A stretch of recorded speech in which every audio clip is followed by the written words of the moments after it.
how do you end up with DID or OSDD as opposed to like CPTSD from childhood events? A lot of people try to boil this down to like, was I young enough? Basically, like, what's the age limit?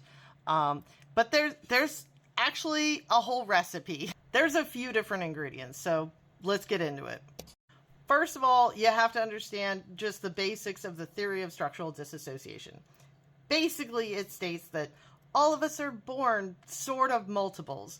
We all have these little pieces of potential self that normally would develop into a single cohesive identity as we age. So that's where we get this idea of like an age. Are you young enough or too old or whatever?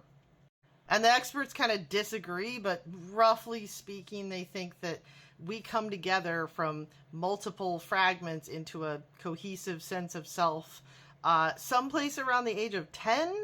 I've seen folks say as young as 8, I think, and also as old as 12 or maybe 13, but we'll just say 10 plus or minus a couple years. Also, I've seen some talk about kind of like a predisposition or a tendency, if you will, and they're still kind of discussing and exploring that one, but an idea that I see come up a lot is this notion of creative folks who are just kind of more dreamy and more likely to make up fantasy worlds and invent characters and just like, you know, not be paying attention in class because they're busy riding a unicorn in their own brain or something. The third element that you need is an insecure attachment style with your caregiver or caregivers. And this one gets kind of dark, but I'll keep it brief. Basically, your adult is not emotionally attuned to you. Probably they have a lot of their own baggage and stuff that's like may or may not be causing issues. And they sometimes feel safe to you and sometimes they don't. So the young brain, the kid, right, gets this intense cognitive dissonance where on the one hand, you need this grown person to keep you alive because they feed you and shelter you and stuff. But on the other hand, sometimes they're really scary and they may be neglectful or abusive. So how do you survive best? Is it by people pleasing, staying quiet, you know, all this kind of stuff? Should you remove yourself from the situation? And if you physically can't remove yourself from the situation, can you emotionally, mentally remove yourself from the situation? And now maybe you're starting to see some connections. If you know anything about depersonalization or derealization, aka disassociation on the whole, it's basically removing yourself from a situation mentally, emotionally. You feel out of your body, or like, none of this is real anyway. You've taken a step back.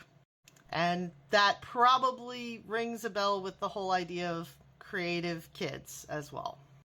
And then you throw trauma into the mix, but not one trauma. It needs to be multiple ongoing traumas. These can be like a bunch of little things and a few big ones. It could be a lot of big ones.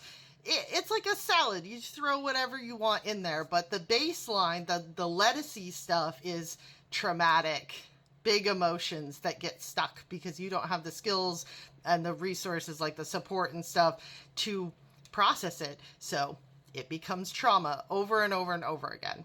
So you've got a kid with the predisposition, they're creative or whatever, they have an insecure attachment style with their caregiver, and then they're young enough that they haven't come together yet into a single personality. So the kid in this situation has the cognitive dissonance and an overload of like trauma coming in, and the brain goes, you know what? I have all these potential selves. Let's try different ones and see if we can build a person that best manages the situation and like survives. And as the process goes on, the brain goes, yeah, no, I'm going to need multiple. Thank you. I can't just make one, basically. Congrats. You've now taken a human being and turned them into multiple people in one body, if that's what you were trying to do.